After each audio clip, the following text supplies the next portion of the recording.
Testing, testing.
Board is now in session, and in compliance with the Open Public Meetings Act of 1975, adequate notice of this meeting has been provided. Should any member of this board have reason to believe this meeting is being held in violation of that act, they shall so state at this time. Hearing none, we will start with the Pledge of Allegiance.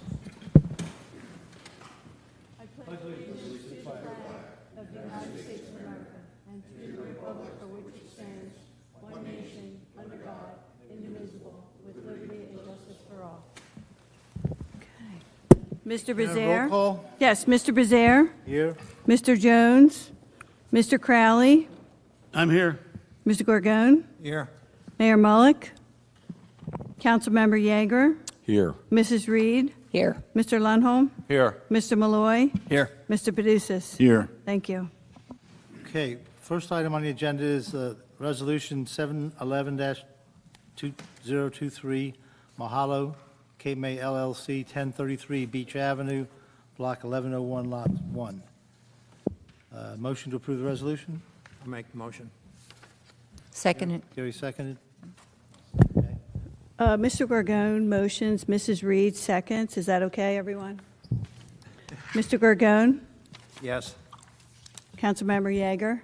Yes. Mrs. Reed? Yes. Mr. Crowley? Yes. Mr. Lundholm? Abstain? Mr. Malloy? Abstain. Mr. Paducis? Yes. Mr. Bezier? Abstain. Thank you. Second item on the agenda is resolution for master plan consistency review of ordinance 507-2022.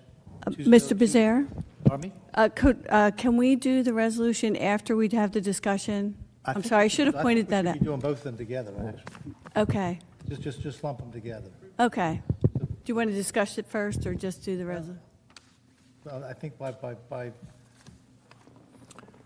bringing the resolution up, we will have discussion. Okay, thank you. I'm get through sorry. it that way. I just wasn't sure. So, this is the resolution 711-2023, amending zoning code to include minimum requirements for landscape buffers to surround private and semi-private swimming pools. Any discussion on that? Yes. Okay. Yeah, so I'd just like to comment on one thing. I think that the provision that was put in there, that the way it's written right now for Environmental Commission recommended plantings, it reads as if they're required. And I don't think that was I believe I brought it up at council. It was not my intention to make any type of plant required. We just wanted to make sure that they would be included in the process of putting together the barrier. I think as it reads right now, I think it's unenforceable. I think it is actually,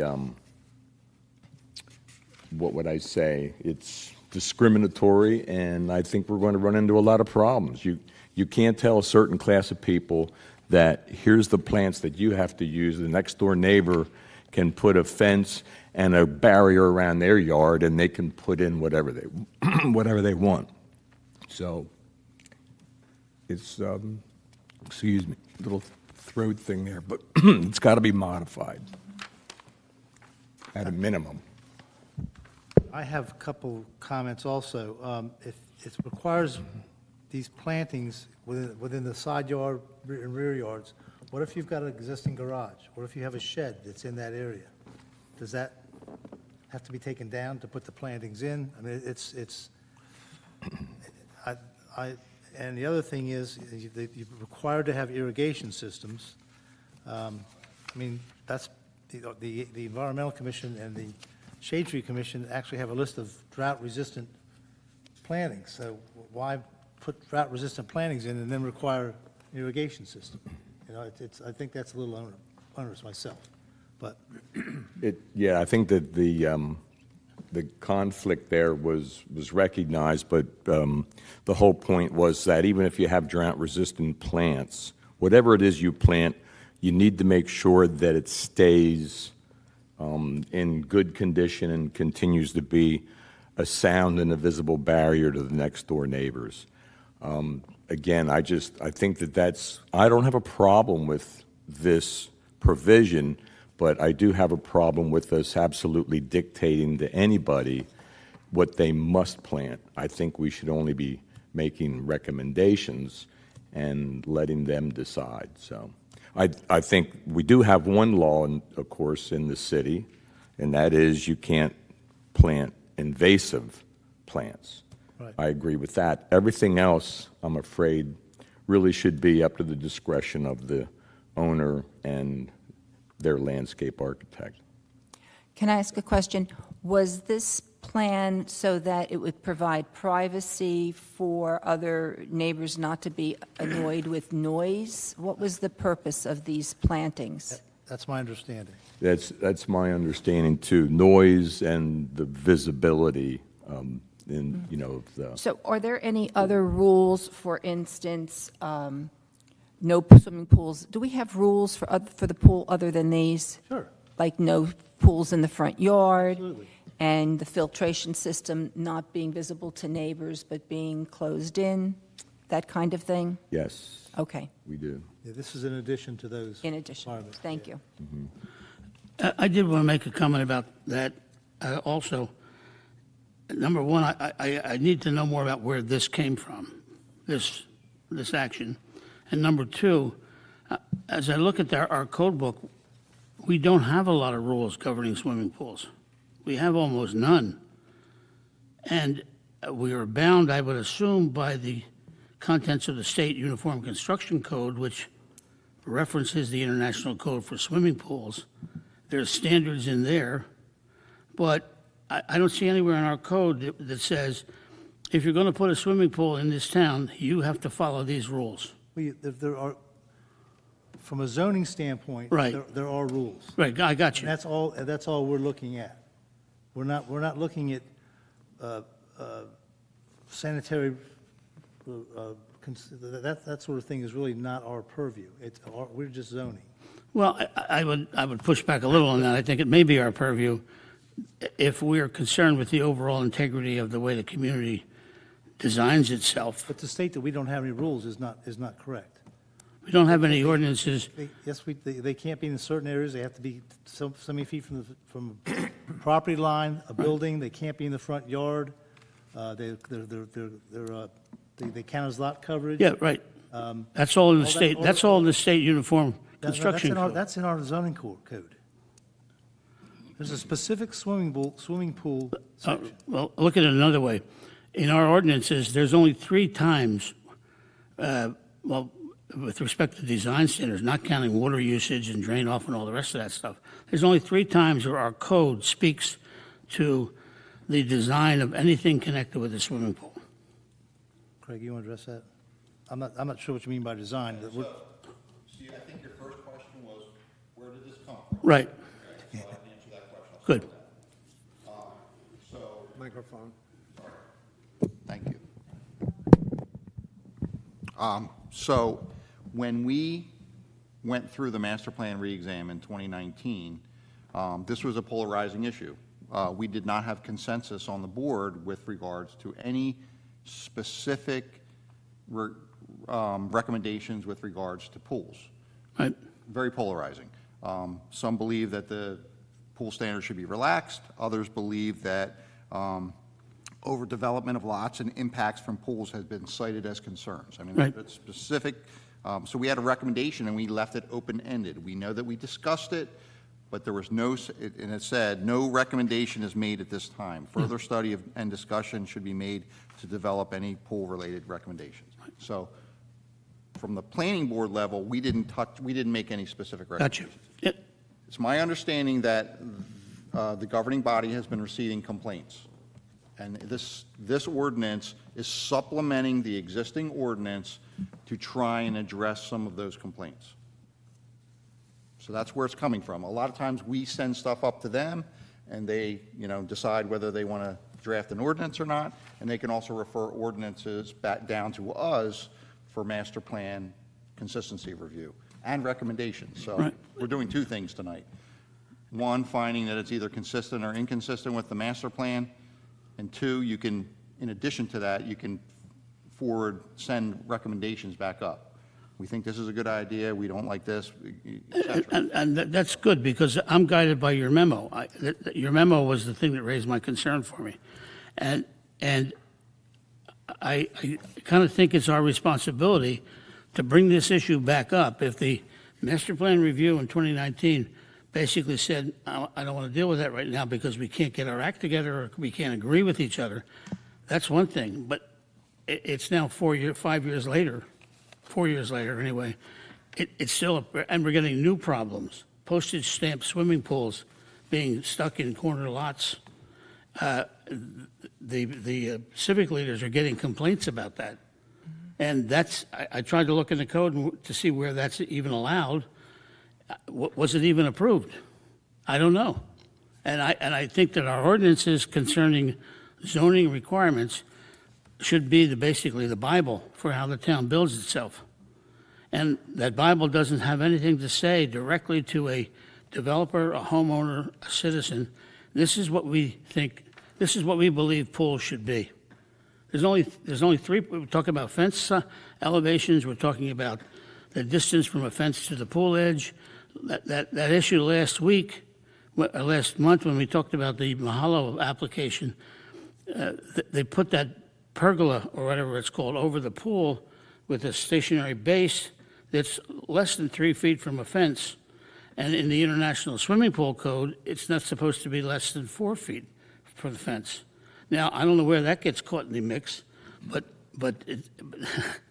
we should have a document that helps people do what they want to do without violating the neighbor's rights to privacy, to property, and to value. So I think, I disagree with you a little bit there. I think the existing, so on page 2 or 3 of my memorandum, I have the existing swimming pool regulations. right, 525-62, Right. A, 1, 2, and 3 are existing. That's Right. what we have. That's what. That's You're it. going to develop a pool, that's what you're going to go by, and that's what the applicants are doing. So it quite simply says that has to have a 10-foot setback from any property line, may not be required within the front yard setback area, and shall be set back from the property line by a distance greater than the actual front yard setback of the principal structure Right. to which the swimming pool is accessory. So that's the location requirement. right, there. that's what Bill was talking about. Right. And then, in addition to that, we have a secondary location requirement, and that's proximity to the buildings. And this is, and I remember this, it was directly came from a recommendation from the zoning board, was they wanted a separation between the principal structure and the pool. Pools were going right up against the back of structures. It wasn't allowing fire or emergency personnel to throw a ladder to the back of a building, so they wanted at least 10-foot clear before you got to the edge of the pool. Right, So that's where that came from. And then the last thing says all swimming pools shall be enclosed by a fence as required by state law and shall comply with the requirements of the HPC as applicable and the guidelines adopted pursuant to Article 8 of this chapter. That's the pool requirement. That's it. The fence requirement. That's it. In addition, the pool counts towards lot coverage, so. Right. That's, Got you, agree with you, no problem. But what I looked at when I looked at the code was something that troubled me, because all of those requirements are private and semi-private recreational facilities. And if you go to the state code, that's defined as the accommodation industry. There's no reference in our code to residential swimming pools, except the definition in section, whatever the definition section is in 525. So 525-62 is under private and semi-private recreational facilities. So there are controls for other recreation facilities, but subsection A is specifically for swimming pools. Right, And it swimming says- pools in private and semi-private Says recreational all swimming facilities. pools. All swimming pools, doesn't matter. Doesn't whether- say that. it does say Private- that. It says all swimming pools. Wait, but isn't a residence a private swimming pool? Yes. Yes. It could be, except for one thing. It's not, it could be. I want to make the record clear. It is. Oh, okay, it is a private swim, We regulate residential swimming pools by calling them private swimming pools. and so when you have a private residence that's now actually a commercial rental property, That's still a private residence. wait a minute, I haven't got to my question yet. If you have a property that's now a commercial property because it has a mercantile license, what state code does it come under? Does it come under, We've had this conversation before. We're going to have it one more time. Renting your home does not make it a commercial use. It's a residential use. it's still residential property. We've talked about this. I said the only area that I had some question is that someday, these Airbnbs that rent on like a daily basis, someone's gonna start questioning whether they are a hotel versus a house that rents. But in our code, houses that are offered for rent are still residential uses, commercial uses. So people who are buying a home and begin to rent it do not need a use variance. So we gotta stop using that phraseology, it's gonna mess everything up. Okay, except for one thing. Those houses under another section of our code have to apply for and receive a mercantile license. That's okay. Doesn't make them commercial. It means they're allowed to rent. Does it, all right, let me ask you this theoretical question. Does that also mean, let me rephrase it, which section of the state code is that rental property subject to? What are we talking about? We're talking about swimming pools at the moment. I mean, we can expand upon this on another time. Can we just, we're gonna talk about swimming pools.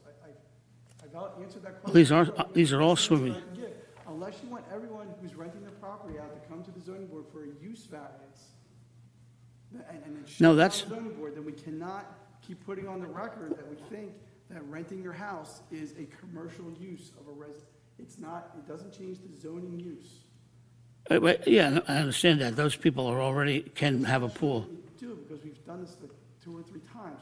I don't want the record to get all muddy, and now people are gonna start saying you need a use variance, because you're renting your house out. That would mean almost every house on Windsor Avenue needs a use variance, because they're almost all rented out. So we just gotta keep, we gotta use our phraseology carefully, because we are, we're quasi-judicial boards sometimes, so we just gotta. So the record can't reflect that it's a commercial use. What about when families rent their pool on a daily basis for somebody to come in and have a pool party for a birthday or something? I understand some private residences might be doing that. No, we have a code that prohibits that. You can't rent your pool. Okay. Okay. But it is, as I said before, I'm gonna say it again, it is a legitimate thing to take up in terms of master plan. And I am not totally clear on the Airbnb concept. The daily rental concept starts to sound like a hotel to me. Okay, and I have some question about your question, which is, I agree that the traditional weekly rental of houses by private people who use it sometimes in the winter for themselves and all that, we can't convert all those into commercial uses that need variances.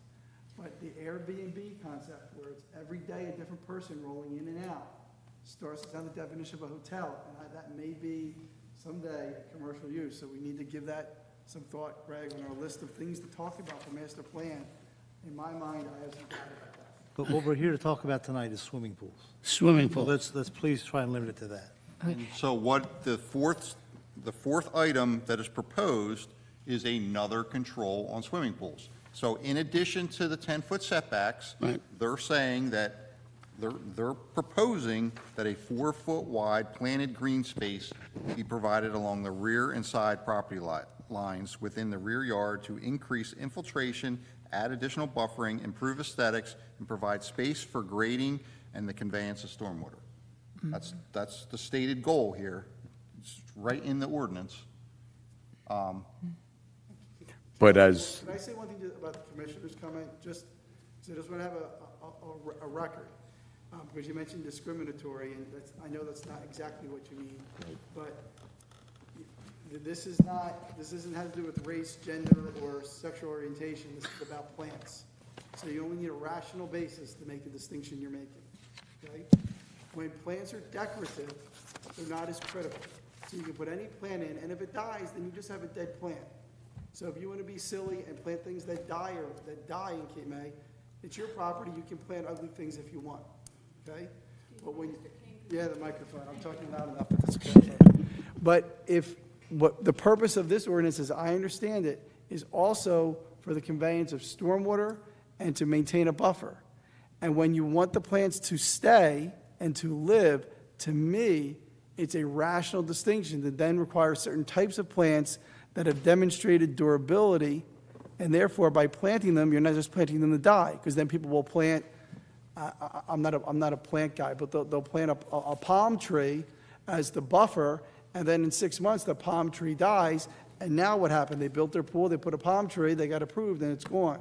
So to me, there is a rational basis to require demonstrably durable plants for things that you intend to be a buffer, as opposed to making everyone plant certain plants that are merely decorative and for fun. So I'm not saying you have to do it, I'm not saying you're wrong in your concern.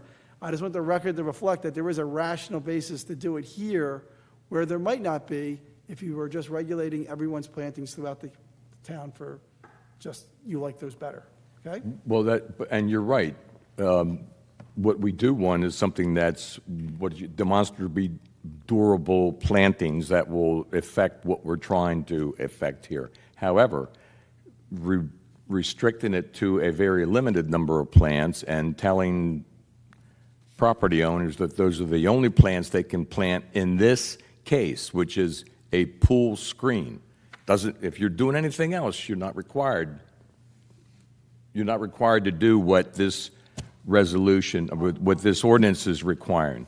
It's only this one. I'm not talking to you about policy. That's all up to you. I don't do policy. Well, I'm just talking about the fact that if you're going to create buffers, and I'm not sure you're right about that, Craig will correct me, but I think there's some towns where they actually do tell you what you can plant in buffers. Craig's nodding his head, because what we have are, I know I was involved in a car dealership case, and they require a certain amount of buffers between parking and other properties. And one of the ways you can do it is planting, but you can't plant certain plants. They require you to plant certain types of plants to create that buffer.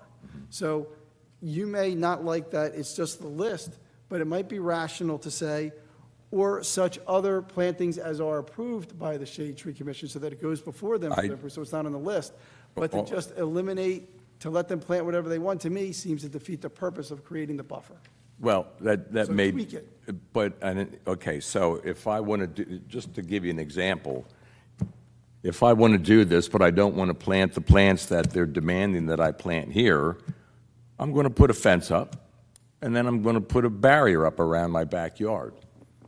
And then, after I've done that, You do the policy. I've said what I Well, want to that's say what- about it, which is all just I'm that saying is that- there's a reason to regulate this and not other things, so there's a rational basis to support the law. If you want to tweak the law, I tried to give you a suggestion maybe to tweak it, but what you do for me, if you, I don't, everything else is policy. all I'm saying is that we don't want to approve this tonight because I don't think it's the right policy. That's what I'm saying.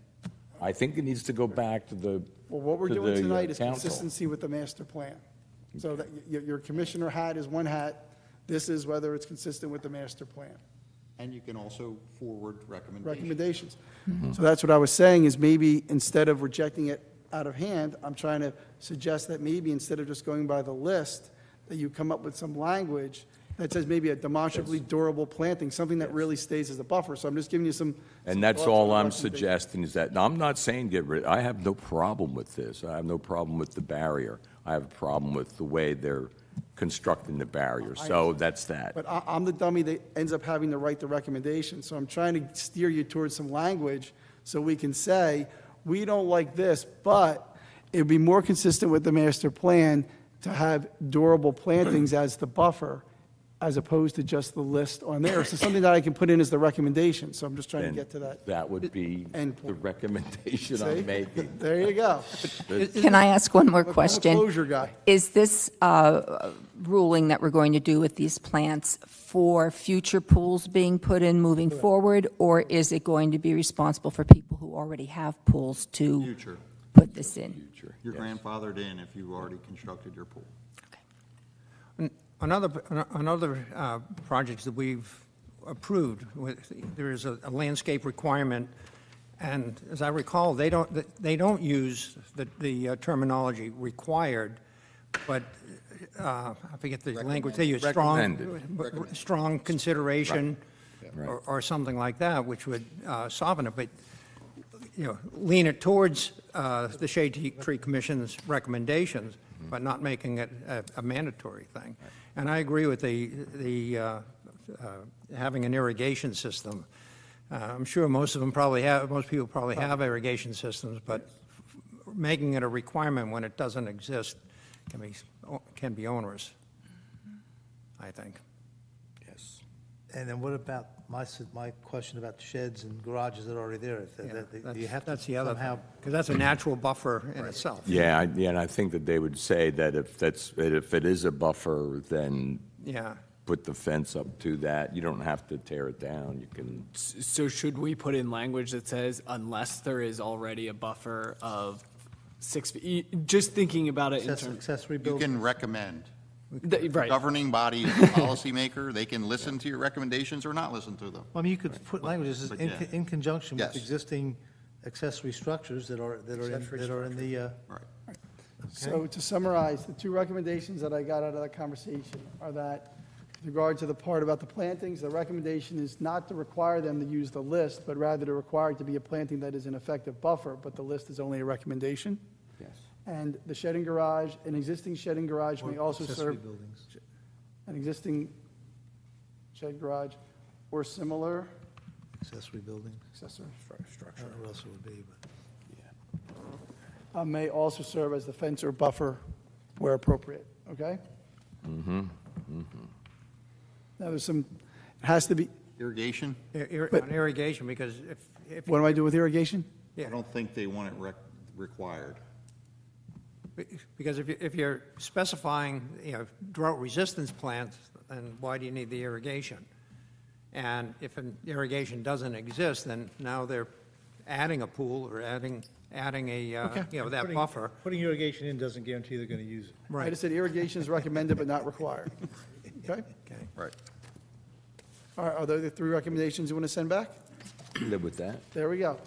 All right, I will, One more question. When somebody is putting in a pool, who do they go to? They just get a permit to do it? It doesn't have to come before zoning or planning? well, as long as they comply with the things that are in that ordinance, they don't have to come before zoning. If they deviate from that list, then they got to come to zoning for a variance.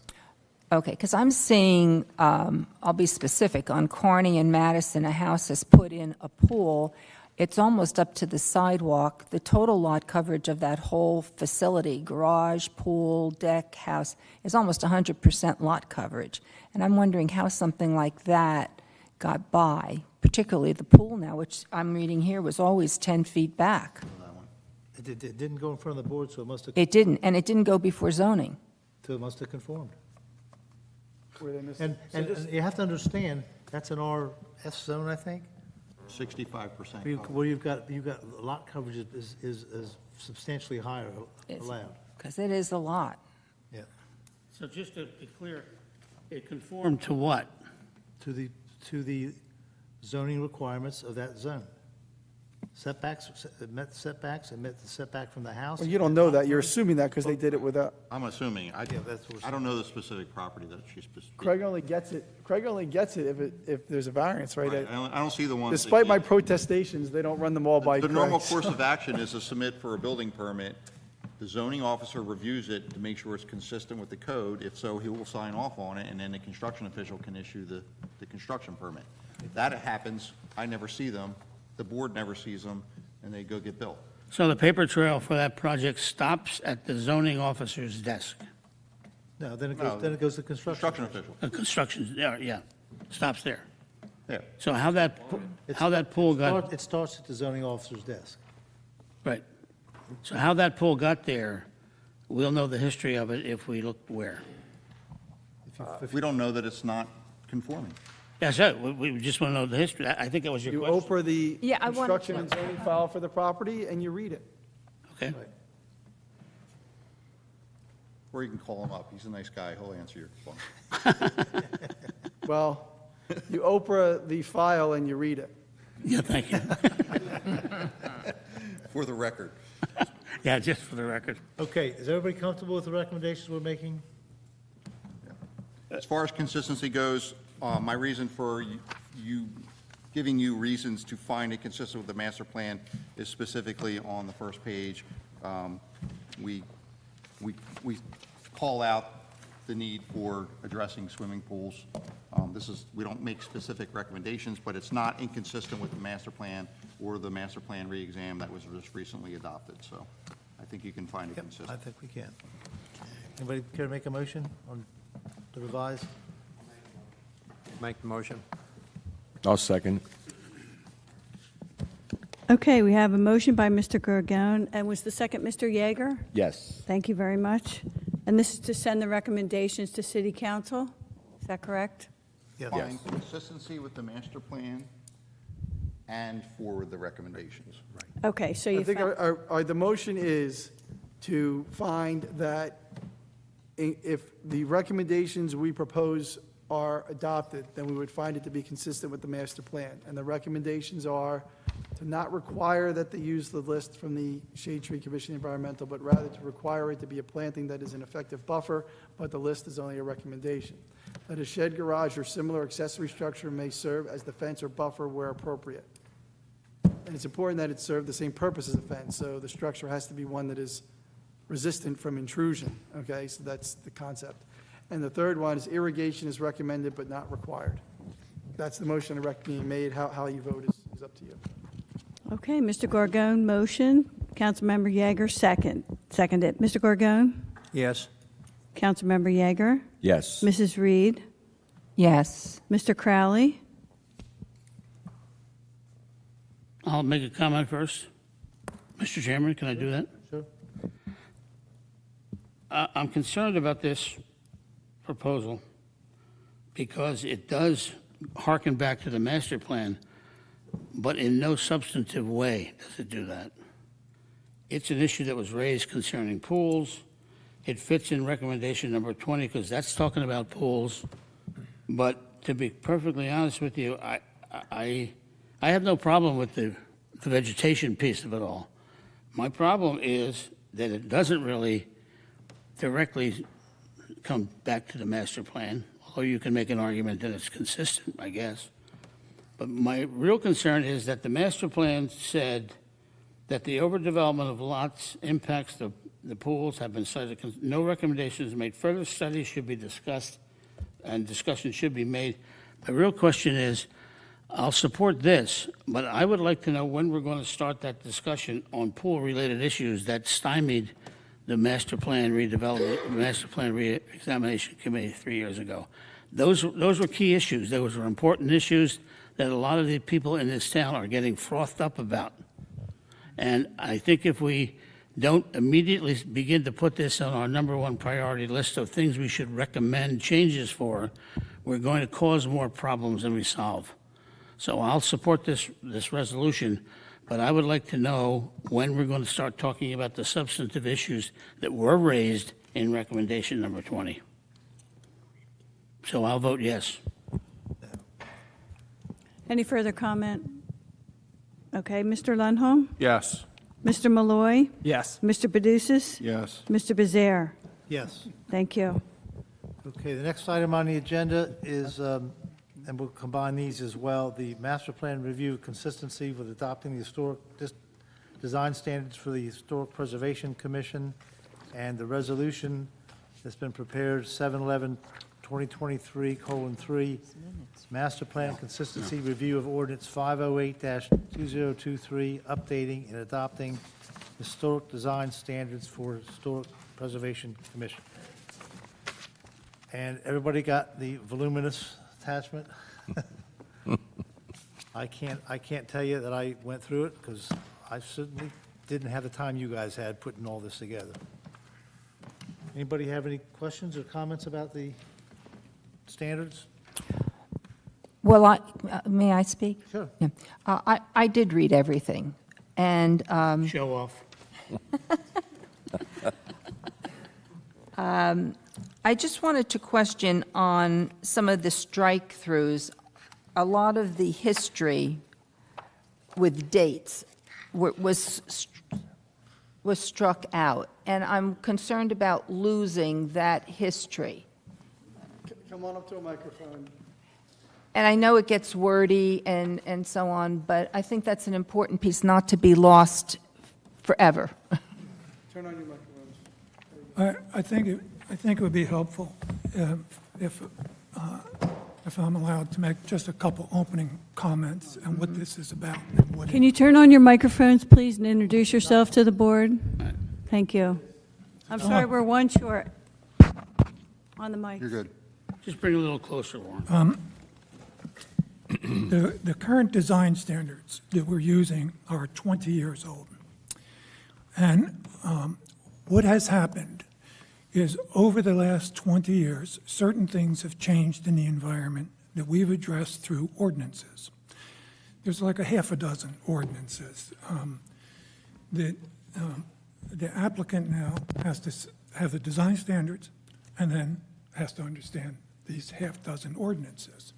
For example, solar panels. What the HPC has done is requested a grant and received a grant from the state for $44,700 to update the design standards. Another thing that has happened in addition to those ordinances is in 2017, the Secretary of Interior updated their standards. Our old book was based on the former standards. This update is really, in my estimation, a high-quality product, something you wouldn't necessarily expect from the federal government, but it's really quite good. And what it does is the communication is really much more user-friendly, it's more education-oriented, it's direction-oriented. There's recommended things to do, there's not recommended things to do.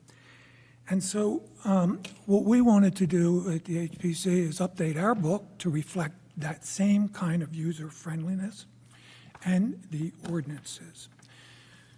So with the grant, we formed a team beyond the HPC, but people from City Council and Planning, I think, and Zoning.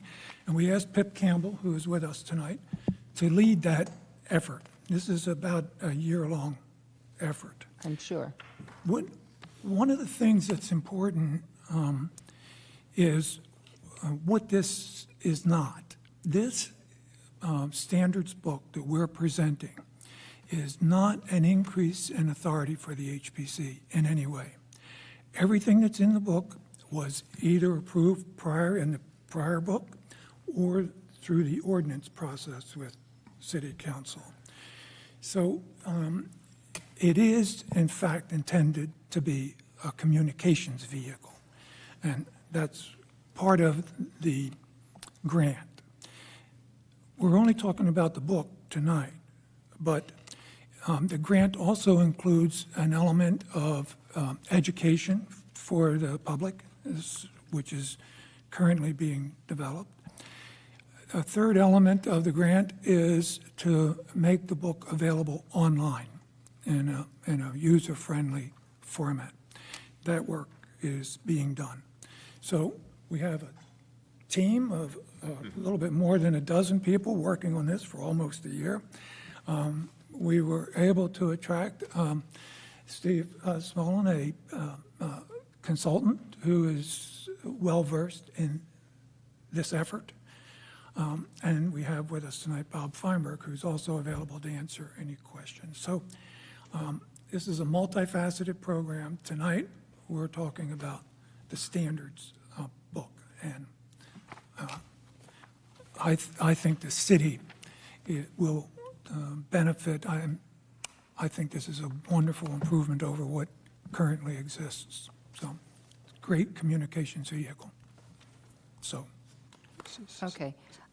And it is. I read it. I think it's very good. I had no other questions except, I think it was page 12.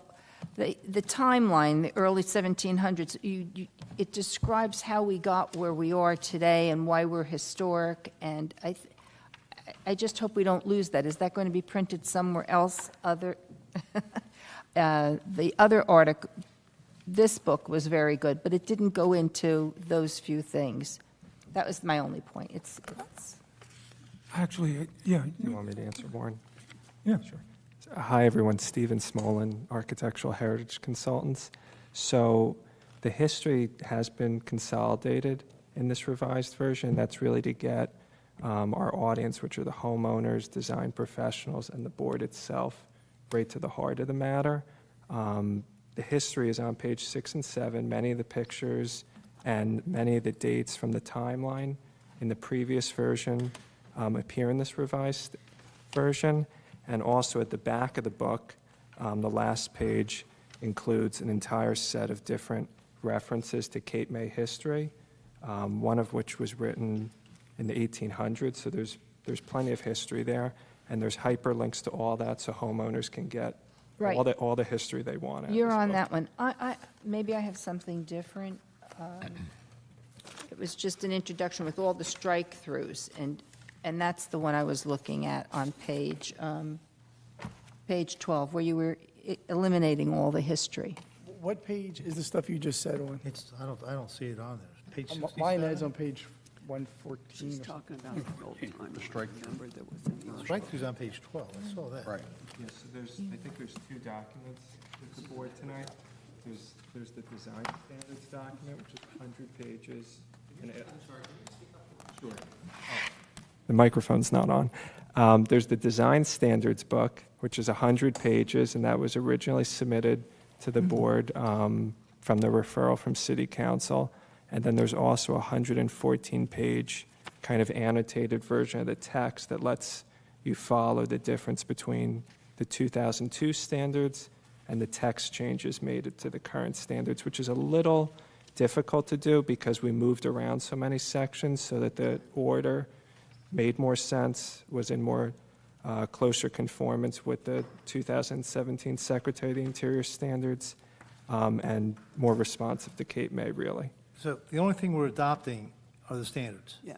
This whole other accompanying documentation is not, Reference. Irrelevant. That's it. yes. So what you just asked about on page 12 is not Right. what we're adopting tonight. Okay. Well, I'm looking, why did we get this with I don't- crossouts I and don't- bold print? Recommended that it be provided to the board because I couldn't tell what was being changed. So I just wanted to give the board a version that showed the strike-through and addition so they could see what was being modified and what wasn't. And that's why I asked members of the HPC appeared tonight, because they are our advisory board. They're the experts at historic preservation. And if there were specific questions with regard to that, I just wanted them to be available. Okay, but we're losing that language that I just talked about then. Yeah, but it's not as bad. It's being as- put in I a think what they're different telling you, way it's not in as your new bad as you book. think. Okay, I did what you did. I only looked at the strike-through one because I figured I'm used to doing that, and then Mm-hmm. Yeah. because the other one should theoretically be the same thing without the crossouts, like that's what's redlining. Right. But there's a really pretty book that I had not seen. I went right to the strikeout one. Did you see this one with all the pictures? I think that, not online, I didn't, but I think that's what this And was, I think yes, that's what he's referencing on page 90 of that. It's got a whole, it starts. is the there's history. a whole bunch of history stuff in the back Yes. of that that I did not see in the one that you were just looking at. Okay. Thank you. If I It's can make just a- important, because we are a historical city. That's really what we're known for, and I would hate to see anything lost or changed or watered down. No, I think that it would be helpful. Let me see this, please. This is the book. This is the book that we're talking about tonight. And it goes into the detail, much more user-friendly. And as I said before, it doesn't take anything away from the HPC or add. In the back, though, there is a bibliography of a number of historic books and texts that one can take a look at and is referenced, so. Okay, thank you. I'd just like to commend you. I think this is a very professionally done effort. I like how the standards are highlighted and grayed out so that it's very easy to find them.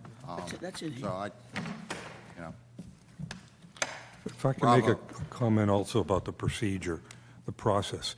I'm frankly in awe of what the committee did.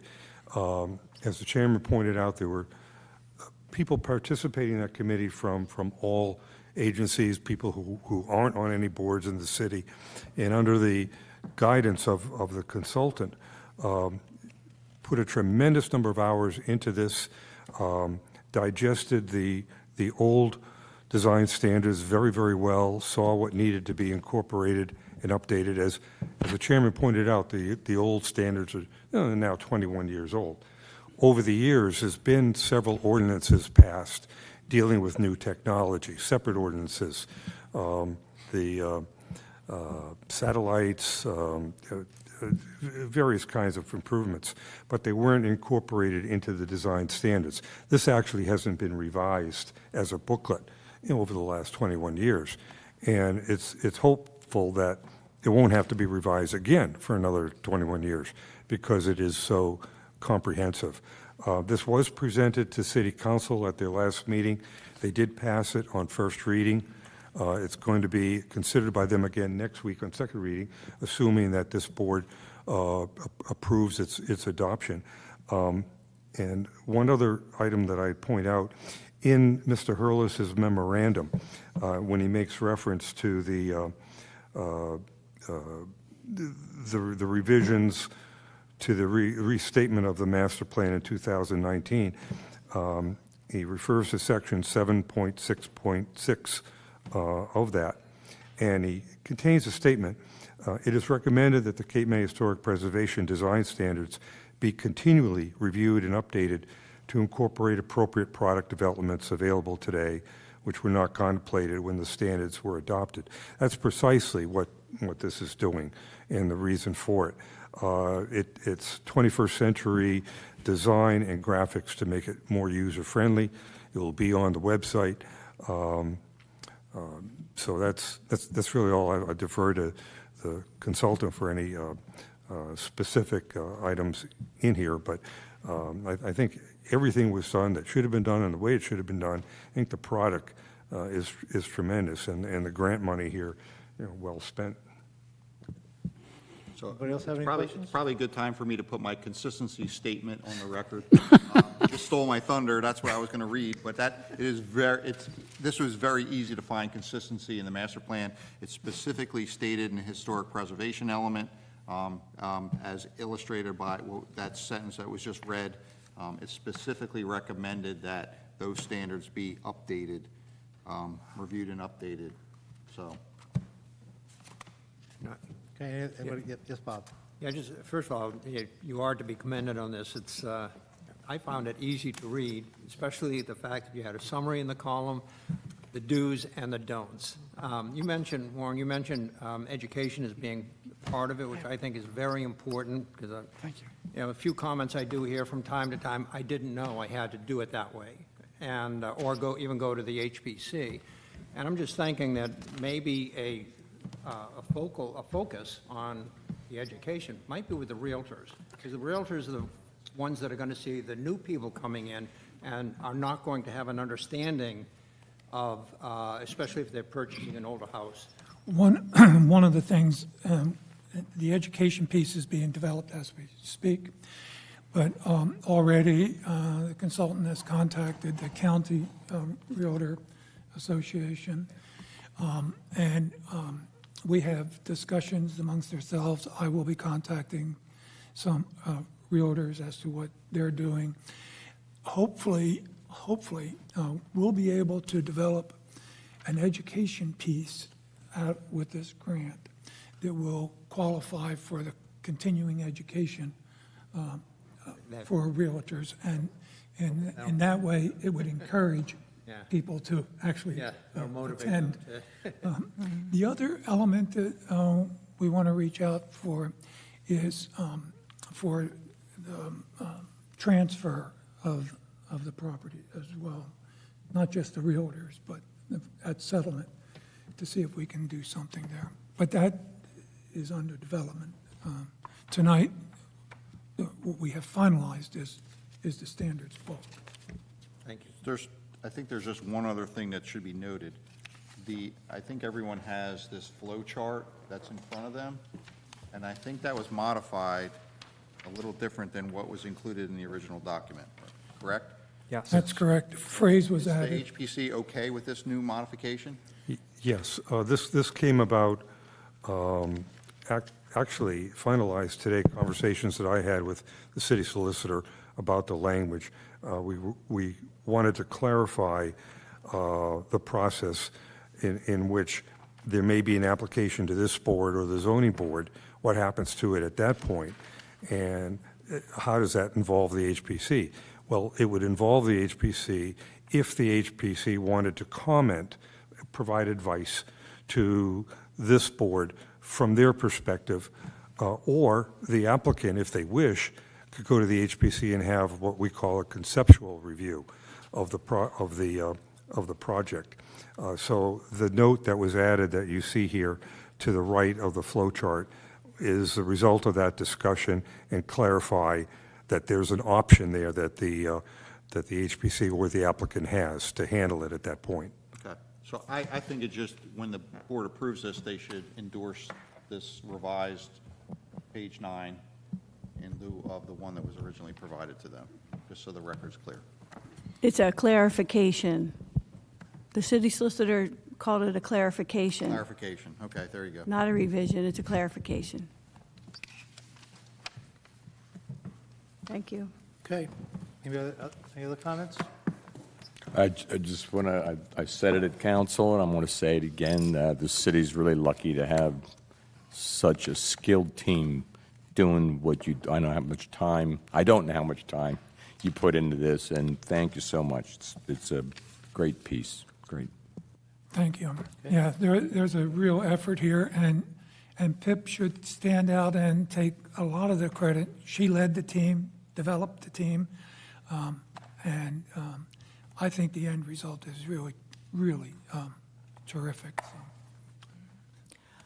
I just have one more question on that document, not the pretty one with all of that. You took out where the Historic Preservation What page? 3, Okay. and it's near the bottom, that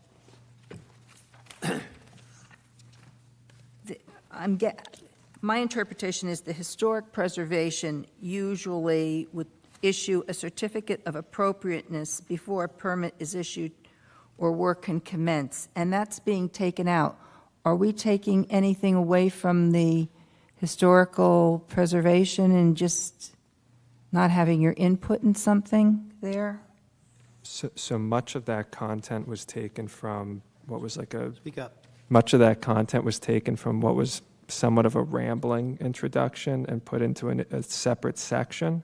So on page 8 of the new document, it's an entire section called Review Process. And so that we don't create redundancies or confuse anyone, we tried to just put the information in one place.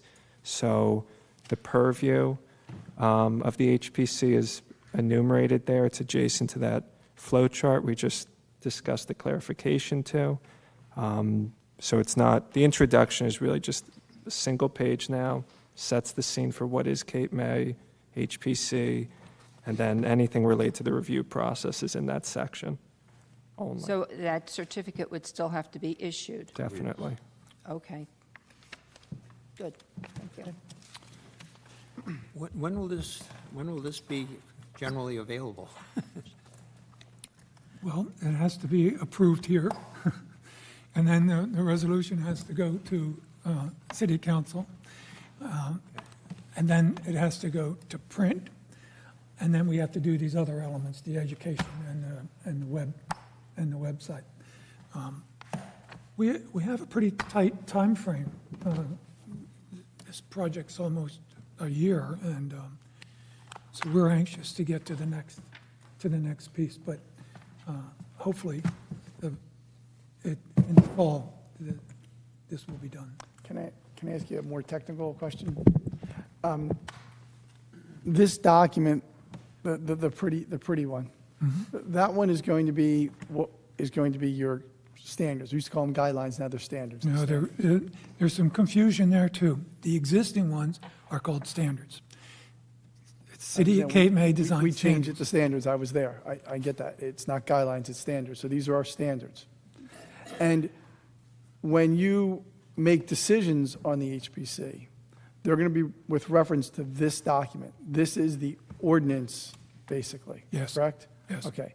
So when you do that in your decision-making, my suggestion is that you treat this book as, like we do, ordinances. So that when we give a variance, someone asks for a variance from the side yard, Craig has an engineer's report, and it says, section 525-62, deviation, right? And we give a variance for that section. I just personally think your record would be best if, when you're reviewing things, you make specific reference to the page number and the numbered item on that page, so that when you say, we don't like this window, this deviates from the standard on page 9, item 2, and cite the standard that you're enforcing when you do that, because you guys all know it so well, and you are so historically architecturally adept and in tune, that when you make those comments, you have the standards as a working thing in your head, okay? But when it comes up to the zoning board, I'm speaking as the zoning board attorney at the moment, they don't have that working knowledge necessarily, and your record sometimes is, in your mind, very specific and strong, but it's not tied always to the guide, to the standard that you're applying. So what I'm suggesting is, moving forward, and your solicitor can help you with this, is that when someone comes to you, and you guys have an application, which I looked at today for this purpose, and has a long list of items, roof, windows, driveways, parking, it's all on that thing. Then you go down the checklist, and then where there's an area where you're being critical, cite the page and the standard that you're relying on, and then when it comes before the zoning board on the record, we say, yeah, but they looked at this guideline, they exercised that discretion on that standard, and then it's easy to uphold. You know, so I'm saying that I would use this as a structure for your future decision-making tied to the page. You know, I think it's not the question before us tonight, but I think that's an excellent suggestion, because if you have it in the application that they have to point out what section of they're referring to, that forces them to be familiar with it. And sometimes they're not when they come before the HPC. But they may not do it well, and I think you guys can help steer them to that. So we have the advantage of Craig, so that our review of projects and the specific ordinance sections that are applicable, he kind of spoon feeds to us in an engineer report. You guys don't have an engineer analysis for your meetings, okay? Your engineer is basically Warren or the other board members. So then they hit the application in different areas, right? And they have it in their mind, they know the guidelines in their mind. But it'd be, I think, more effective if they go down a checklist, tie it to these really nice guidelines you guys did, and then tie the discussion, and then your resolution can go right to that guideline and say, we are recommending X windows pursuant to guideline on page 37, okay, or whatever the thing is, so that this is treated like an ordinance. Mm-hmm. That would be, I think that would be an effective way to do it for the review. And just a thought for the future, because I do a good one, I think. read some transcripts from you guys. Can I ask a question about that, just for my own information? When these design standards get approved by the council, you're saying they in effect become the status of an ordinance? I believe that they do. Yeah, that's In fact, great. I think, I kind of remember being involved in that and having written It's in the zoning code. the zoning Yeah, code right. Oh, right, adopts the guidelines, specifically the standards. That's when we changed it, we made sure. that So they'll be, when the council acts, they're going to place this in the zoning ordinance, the zoning. under that, of the historical Work it out. commission. All right. The zoning, Okay, that's fine. Standalone document, but the zoning code, our zoning code, section 525, has it in there as reference. That's great. That's perfect. That's, The accompanying ordinance actually should reference it, yeah. can I just make one more comment real quick? I think this is a great piece of work, but I do understand Marilyn's concern, and I don't think, I think the issue of design standards is what you folks are working on. I think the narrative of Cape May's history, to the extent that it's sprinkled through there, is good, but I think that's the council's responsibility to memorialize that narrative rather than the historical commission, because I think the council's in charge of the history of the city in effect, and I think the narrative is never going to get lost because it's too important to everything we do, so I have no problem with that. Okay. Anybody else? Can I get a motion to approve the to I'll make the motion.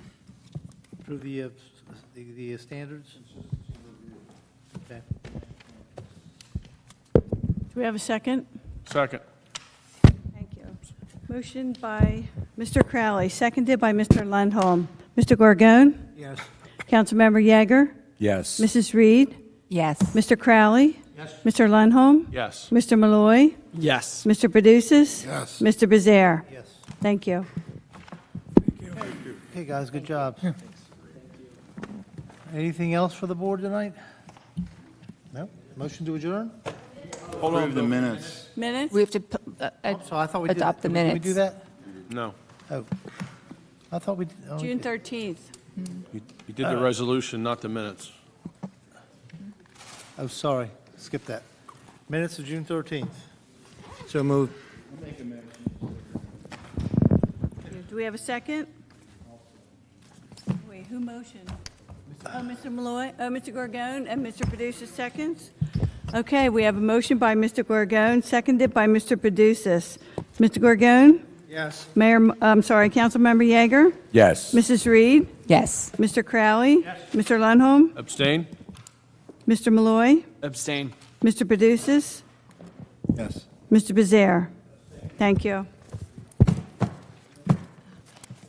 Would someone like to make a motion to adjourn? I make a the motion motion we to adjourn. adjourn. Okay, thank you. All in favor? Marilyn got it. Yes. Wait. Thank you. Wait. Before we adjourn, I thought we were going to discuss pool regulations. No, we're done. Not tonight? Oh.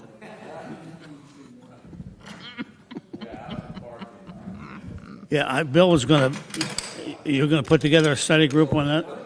You're going to put together a study group on pools? If you want to.